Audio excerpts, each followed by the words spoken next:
4번에서 오늘 2과를 엔간하면 자 끝내려고 하고요. 2과는 조금 빨리빨리 진행할 수 있거든요. 그래서 한번 볼게요.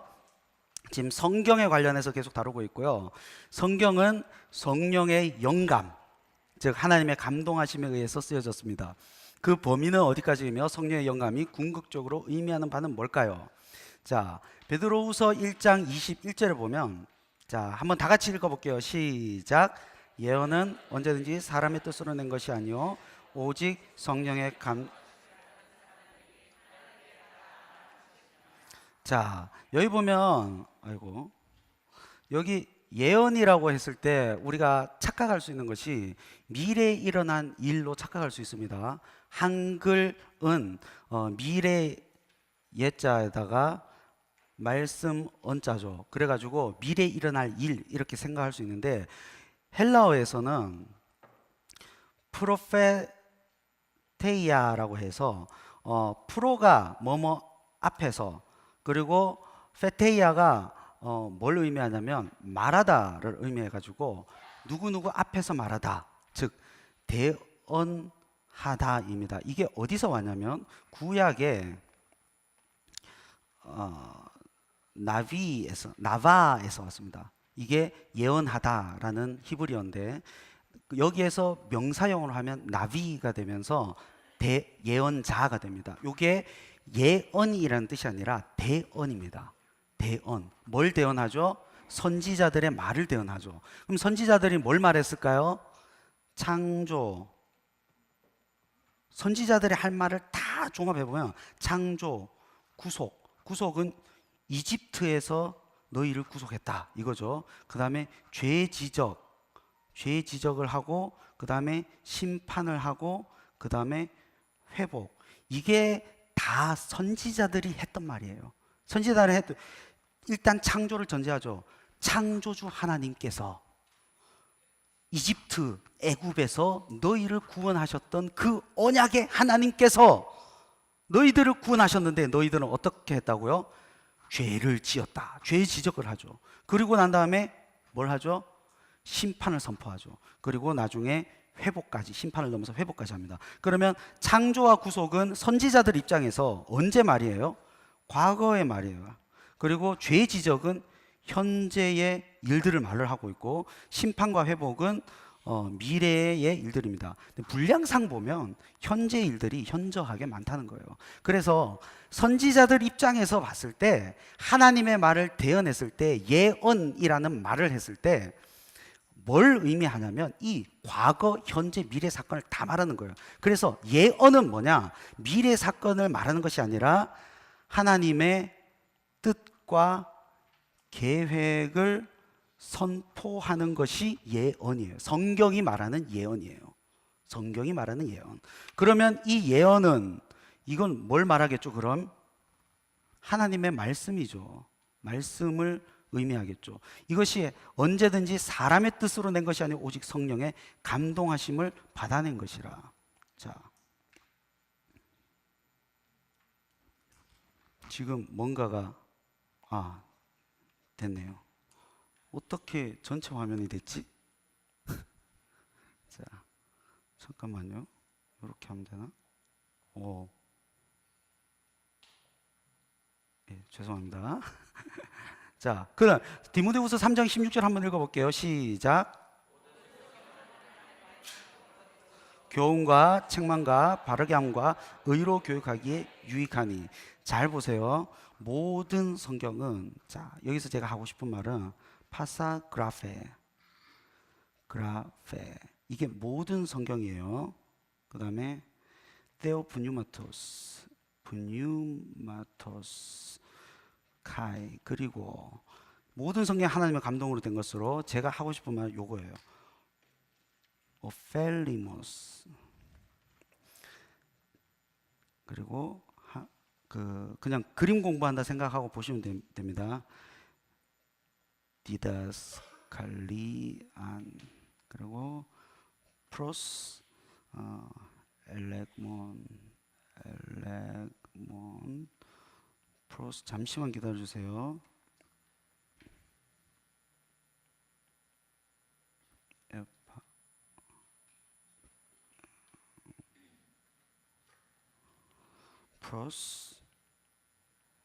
prospaidon ten and 디카이오. 이거 쓰지 마세요.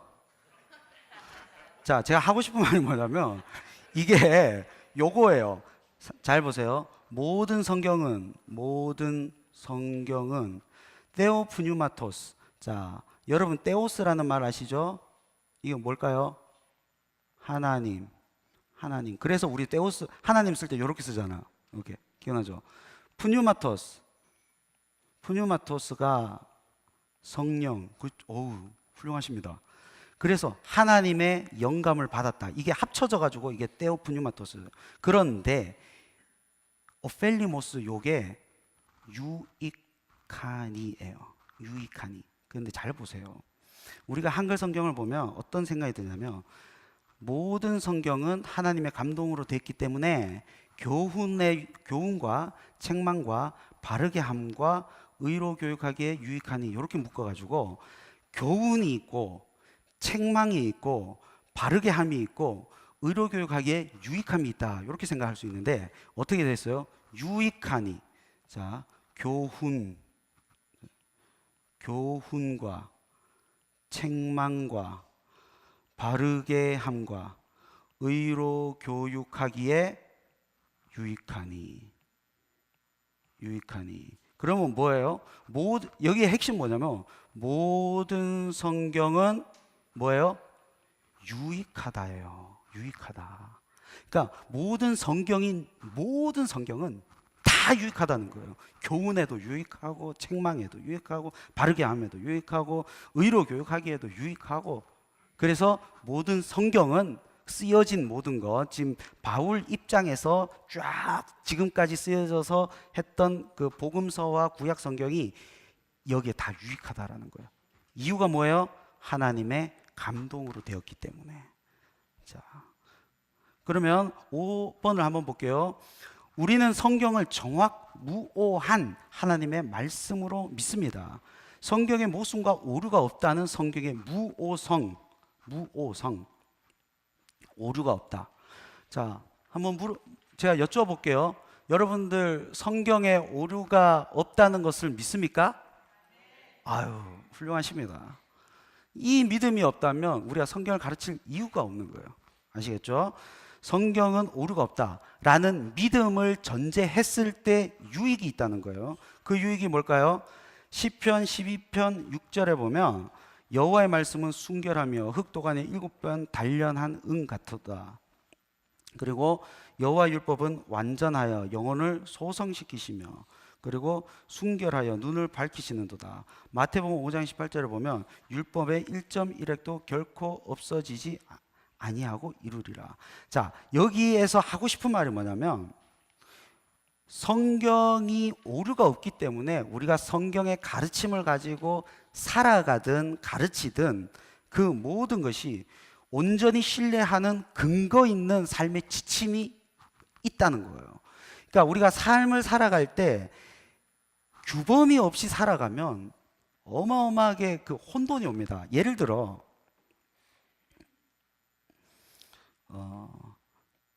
자녀를 양육할 때 제가 볼 때 여러분들이 저보다 더 훌륭하시겠지만 제가 예전에 윤명숙 전도사님의 강의를 한번 들은 적이 있어요. 근데 자녀를 양육할 때 한계 설정을 쫙 해주고 그 안에서 선택의 자유를 주면 이 어린이는 가장 안전하대요. 근데 한계 설정이 없고 선택의 자유만 있다. 방임하는 거죠. 방임하고 팍 풀어놓으면 애가 막 자유로울 것 같죠. 혼돈과 불안함에 막 덜덜 떤대요. 그래가지고 이상 행동과 이상 징후가 나타난 거고요. 그리고 어떤 분들은 한계 설정만 있어요. 한계 설정만. 그래서 옥죄어 버리죠. 여기도 불안해 한다는 거예요. 그런데 한계 설정, 테두리와 그 안에 선택의 자유를 주면 가장 안전하게 양육할 수 있다라는 강의를 제가 들은 적이 있고 되게 공감을 했습니다. 근데 이게 하나님의 말씀도 똑같습니다. 우리가 말씀이라는 어떤 규범이 없다. 세상에서 살아가는 포스트 모더니즘의 상대 모든 것이 상대적이다. 어떻게 절대적인 기준이 어디 있냐 그러면서 이것 해도 옳고 저것 해도 옳고 저것 해도 옳다라고 했을 때 그들이 느끼는 것은 뭐냐면 불안함과 두려움이에요. 그쪽으로 갈 수밖에 없는 거예요. 근데 너무 옥죄어 버리면, 예를 들어 이슬람교처럼, 이슬람교는 어때요? 완벽한 율법주의의 극단을 또 보여주고 있잖아. 그를 위해서 또 자기 자신을 죽여야 되는 거고. 그렇게 되면 또 다른 불안함과 두려움과 공포가 있다는 거예요. 근데 우리는 한계 설정과 그 안에서의 누림이 다 있다는 것이 성경이라는 거예요. 하나님께서 우리에게 자유의지도 주셨고 한계 설정도 주셨고, 그 한계 설정이 또 뭐냐? 우리가 말씀이고 말씀이 무오하다라는 것에 대한 믿음이 주는 장점이 한계 설정이라는 겁니다. 자, 그 다음에 또 하나, 어떤 분들은 넘어갈게요. 제가 2과까지 해야 돼서. 자, 6번으로 갈게요. 성경을 읽다 보면 어떤 부분은 뭐 매우 어렵게 보입니다. 베드로도 바울 서신의 어떤 부분은 이해하기 매우 어렵다고 이야기했습니다. 하지만 이해가 불가능하다는 것은 아닙니다. 성경은 그리스도인에게 필요한 구원의 지식과 신앙생활을 명료하게 하기 위해서 쓰여졌기 때문입니다. 성경을 잘 이해하고 깨닫기 위해서는 어떻게 해야 할까요? 나머지 제가 설명 안 하는 분들은 지침서를 보시면 아주 훌륭하게 잘 설명이 되어 있습니다. 제가 주로 지침서에 없는 내용과 지침서에서도 약간 중요한 부분만 강조하기 때문에 지침서를 한번 보시면 아주 명료하게 잘 나와 있습니다. 여기서는 보면 영적으로 분별되기 때문이다. 그리고 우리 주 예수 그리스도의 하나님 영광의 아버지께서 에베소서 17장 1장 17절에서 19절에서 지혜와 계시의 영을 너에게 주사 하나님께서 지혜와 계시, 이거는 성령입니다.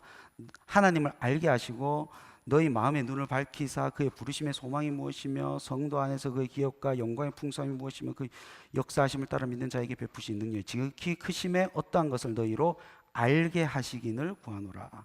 여기는 이 두 개를 통해서 핵심적으로 하고 싶은 말이, 지성적인 영역보다도 영적이고 도덕적인 능력이 성경을 아는 데 있어서, 성경을 깨닫는 데 있어서 더 크게 작동을 한다는 거예요. 근데 우리는 뒤에도 나오겠지만 지성적인 능력, 그리고 감정적인 능력, 그리고 의지적인 능력, 이건 실천의 능력까지 다 골고루 밸런스 있게 맞춰야 되겠죠. 자, 그 다음에 7번 제가 여기는 제가 7번까지 가려버렸어요. 실수로. 7번 그 교재에 나와 있죠. 성경은 분명한 목적을 가지고 쓰여진 말씀입니다. 창세기에서 계시록까지 성경의 일관되게 통일성을 가지고 전달하는 주제는 무엇일까요? 답, 요한복음 3장 16절. 일관되게 하는 주제는 뭘까요? 그렇죠. 독생자 예수 그리스도. 이게 구약부터 신약까지 전체입니다. 근데 하나님이 세상을 이처럼 사랑했기 때문에 독생자를 주셨다. 그리고 그를 믿는 자는 멸망하지 않고 영생을 얻는다. 요 영생은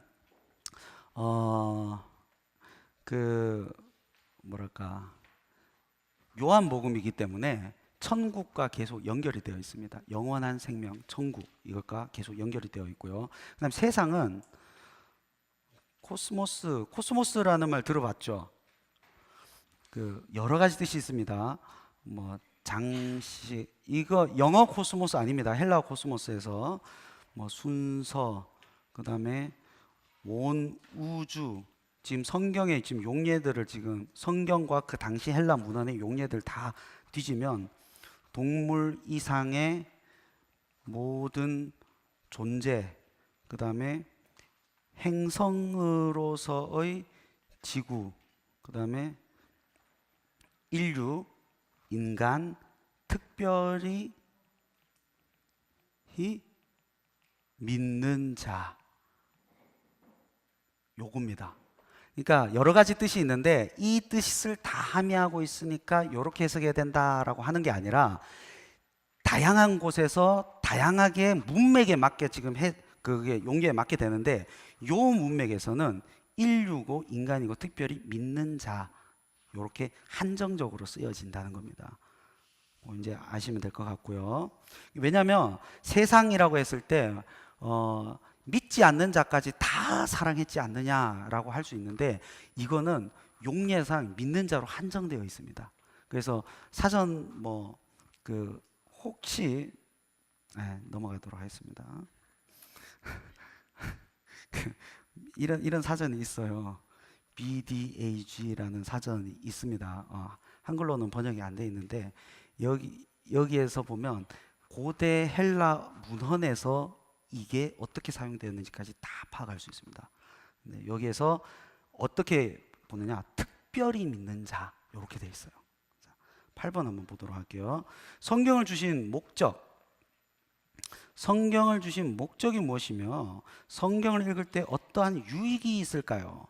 자, 한번 보세요. 무엇이든지 전에 기록된 바는 우리의 교훈을 위하여 기록된 것이니 우리로 하여금 인내로 떤 성경의 위로와 소망을 가지게 함이라. 여기에서 소망은 어떤 단어냐면 엘피스인데 하나님의 약속에 관련해서 말한 것. 하나님의 약속과 관련되어 말한 것, 그리고 희망, 이렇게 되어 있습니다.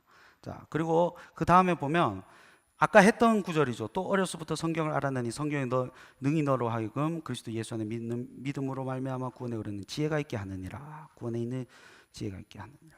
모든 성경은 하나님의 감동으로 된 것으로 교훈과 책망과 바르게 함과 의로 교육하기에 유익하니.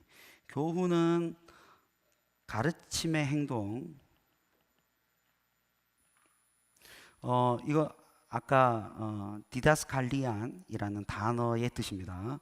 책망은 반대하는 것을 강하게 표현하는 것, 반대를 강하게 표현하는 것이고요. 바르게 하는 것은 교정, 회복, 향상을 의미하고요. 의로 교육한다는 것은 책임감 있는 삶을 위한 가이드 제공. 헬라어가 이런 뜻이 있습니다. 제가 글씨가 좀 그렇죠. 죄송합니다. 네, 만약에 놓친 게 있으면 나중에 우리 지은영 집사님의 유튜브를 구독하시고 구독하시고 거기에서 다시 보다가 딱 멈춰서 듣고 쓰시면 될 것 같습니다. 예. 자, 그 다음에 9번 한번 보도록 할게요. 하나님 보내신 사랑의 편지인 성경 읽을 때 어떤 태도로 읽어야 하는가? 자, 베레아 여러분 기억나십니까? 베레아에 있는 사람들은 데살로니가에 있는 사람들보다 더 너그러워서 간절한 마음으로 마음을 받고 그것이 그러한가 하여 날마다 성경을 상고함으로. 여기 상고하다, 사람들이 이제 묵상했나? 뭐 이렇게 생각할 수 있는데 이게 아나크리노라는 헬라어인데 이거는 자 굳이 풀어서 설명하자면 질문에 대한 주의 깊은 연구예요. 그러니까 성경을 읽되 질문을 하는 거예요.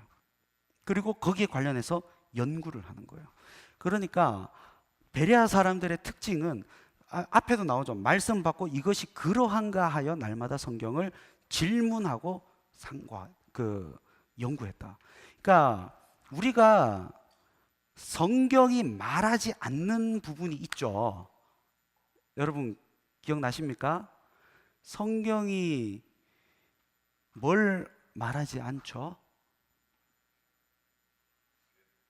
에? UFO도 그렇고 또 그렇죠. UFO도 그렇고 UFO라는 말을 말 안 하죠. 그리고 또 있죠. 예수님이 언제 재림하실지 이런 거 말씀 안 하시죠. 그런데 저희 교구의 어떤 성도님께서 저한테 와가지고 본인이 2019년 언제 승천한다 하셔가지고 제가 맨날 이제 맨날은 아니죠. 매주죠. 주에 한 번씩 만나가지고 아니다. 그때 승천 안 하시면 우리 쪽으로 돌아와라. 제가 하는 말이 항상 이겁니다. 나는 당신의 성품을 참 귀하게 여긴다. 그날 아무 일 없으면 와라. 그날 뭔 일이 있으면 어떡할래요? 그럼 내가 심판받겠다. 이렇게 해가지고 하는데, 그런 거는 성경이 말을 안 해요. 성경이 말을 하지 않는 부분은 우리가 말 안 하면 됩니다. 그러나 성경이 말하는 부분은 질문과 연구를 해도 되는 거예요. 왜? 베레아 사람들이 그렇게 했고, 그것이 아주 너그러워서 그들을 칭찬받게 하는 하나의 요소였기 때문에 말씀을 상고하고 연구하는 것은 괜찮은 작업 가운데 하나입니다. 자, 그리고 10번을 보면, 너무 힘들고 주저앉고 싶을 때 나를 살리고 고쳐준 성경 말씀이 있습니까? 여기에서 이제 나눔을 하는 거죠. 나눔을 할 때 내가 받았던 말씀, 저는 특정 말씀보다도 큐티를 장기간 해 왔는데, 그 큐티를 해 왔던 게 저를 살렸기 때문에 뭐 다양한 말씀들이 있는데, 그런 것들을 위주로 나누고 이제 우리 양육생들로부터도 나누면 좋을 것 같습니다. 자, 그 다음에 한번 넘어가 보도록 하겠습니다. 그분이 알고 싶다, 하나님. 자, 제목 멋지지 않습니까? 너무 멋집니다. 그분이 알고 싶다, 하나님. 요 부분 제가 빨리 넘어가도록 하겠습니다. 왜냐하면 여러분들 다 알고 있는 부분도 많고, 그래서 자, 이게 신론입니다. 신론이고요. 자, 한번 넘어가 볼게요. 그 칼럼도 여러분들께서 그냥 한번 읽으시면 될 것 같고요. 제가 1번을 볼게요. 하나님이 없다고 이야기하는 사람들과 대화를 나눠본 경험이 있습니까? 그때의 경험을 자유롭게 나눠보세요. 그리고 시편에서 말하죠. 14편 1절, 어리석은 자는, 여기 어리석은 자는 뭘 말하냐면 윤리적이나 종교적 요구에 대한 인식이 없는 사람, 이런 걸 말합니다. 그러니까 그 지능이 떨어진다라는 것을 의미하지 않고요. 내 마음대로 방종하며 살겠다, 절대적 기준이 없어도 된다라고 말하는 사람들을 일컫는 히브리어 단어입니다. 나발이라고 하죠. 그리고 그들은 부패하다. 이 부패는 도덕적 부패를 말하죠. 샤카트.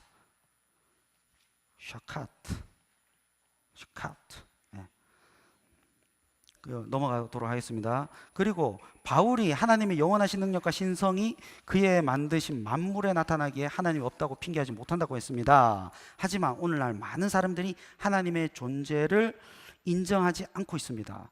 자, 무신론자들은 요 말씀은 안 볼게요. 그 말씀은 이는 그들이 하나님의 진리를 거짓 것으로 받고 피조물을 조물주보다 더 높게 경배한다라고 했죠. 이게 무신론자들은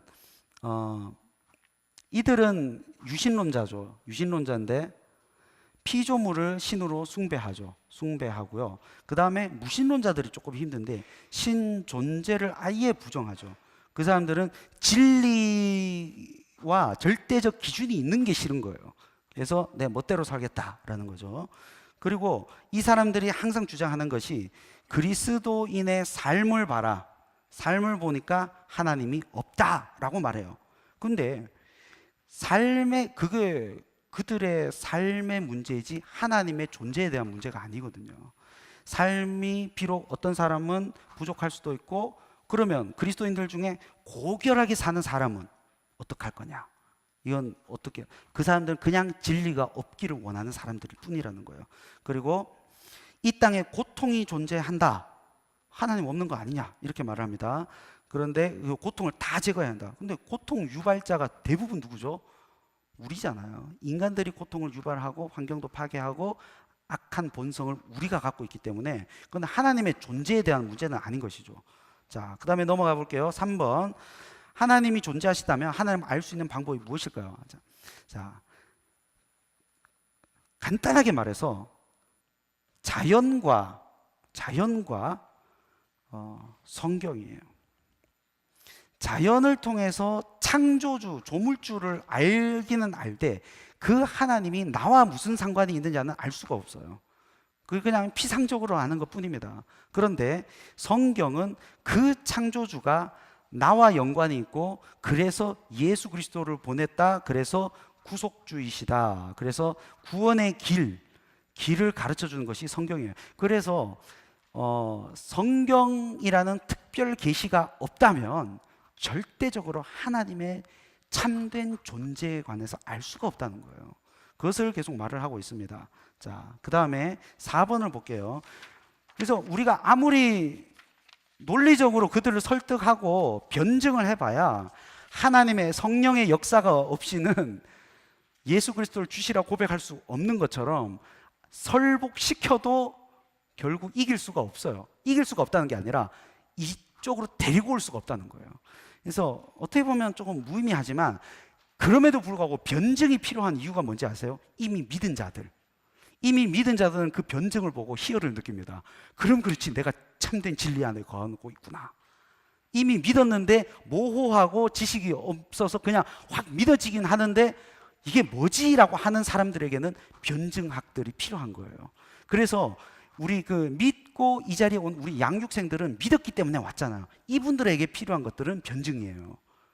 그래서 불신자들에게는 아무리 아무 설명해봐야 먹히지도 않습니다. 자, 그러면 성경은 하나님, 그래서 이제 성경이 말하는 자증으로 우리가 들어갈 수밖에 없는 거예요. 하나님의 존재를 알려면, 참된 존재를 알려면. 성경은 하나님의 존재에 관해서 어떻게 설명하고 있느냐? 태초에 하나님이 천지를 창조하시니라. 천지는 하늘과 땅이죠. 근데 하늘과 땅을 그 구약에서는 뭐라고 표현하냐면 온 우주 만물을 대표하는 것이 하늘과 땅입니다. 그래서 전 우주를 창조했다, 이렇게 보면 되고요. 하나님이 모세에게 이르시되 나는 스스로 있는 자니라. 요 스스로 있는 자니라, 그 출애굽기 3장 14절에 보면 요거는 좀 설명을 할게요. 조금 있다가 나오니까.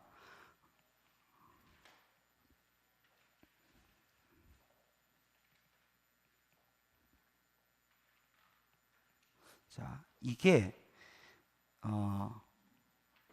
하야 동사이거든요. 그게 뭐냐면 비동사예요.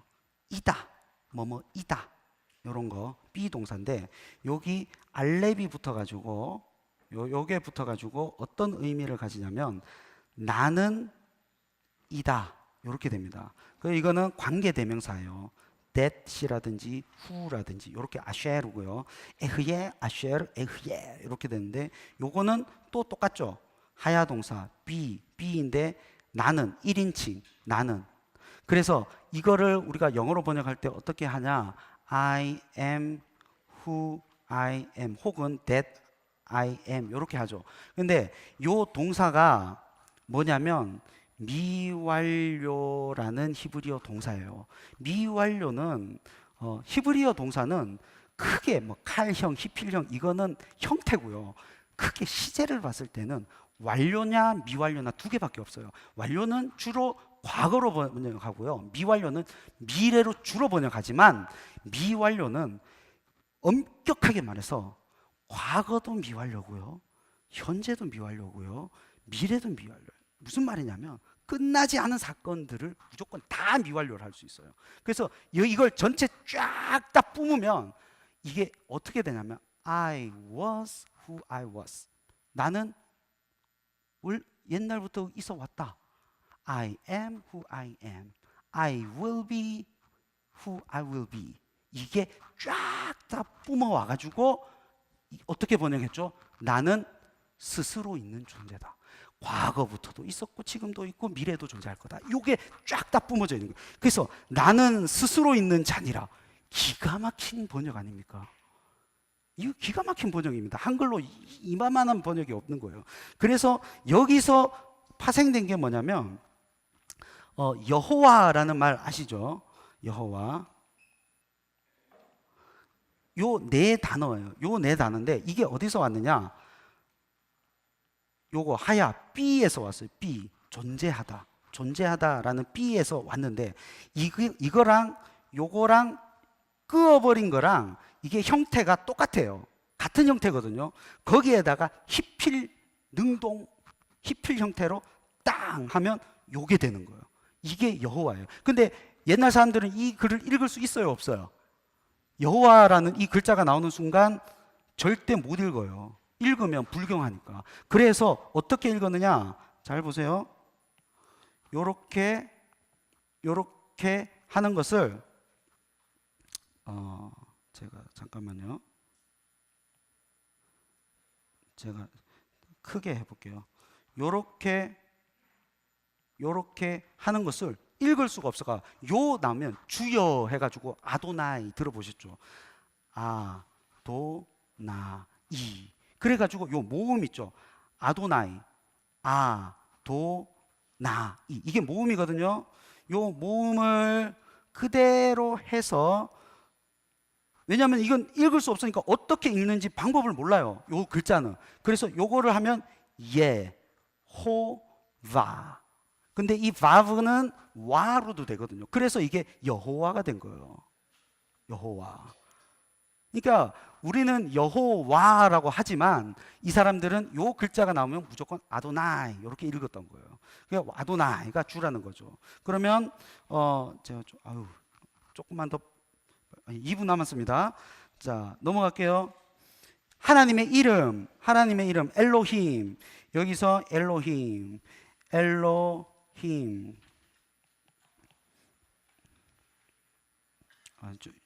제가 급하니까 요거를 빼야 되죠. 요걸 빼고 엘로힘. 엘이 하나님이죠. 엘 하나님인데 여기가 복수 형태로 딱 등장합니다. 그래서 강하고 능력 있는 참된 하나님. 그리고 엘로이 이게 보다라는 명사형. 그러니까 봄 하나님 이렇게 어떻게 할까요? 보고 있는 하나님 이렇게. 그래서 여기 감찰하는 하나님 이렇게 했고요. 그다음에 엘 샤다이. 요 샤다이는 신성한 족장의 이름에 붙여진 거예요. 그러니까 강력한 통치권을 가지고 있는 신성한 족장들이 신격화되어 있으니까. 그래서 족장에게 붙이는 것을 이렇게 딱 붙였어요. 그래서 엘 샤다이. 그다음에 아도나이는 아까 방금 했죠. 아도나이 이거 주님, 주여 할 때 이거는 하나님께만 쓰는 게 아니에요. 상전한테 다 아도나이 이렇게 씁니다. 그다음에 밑에 보면 여호와. 제가 아까 말했죠. 이렇게 여호와라고 하지만 실제로 읽는 법을 잊어버렸다. 그래서 요 아도나이에서 와서 이렇게 읽는다는 거. 그다음에 여호와 라파. 여호와 라파는 라파가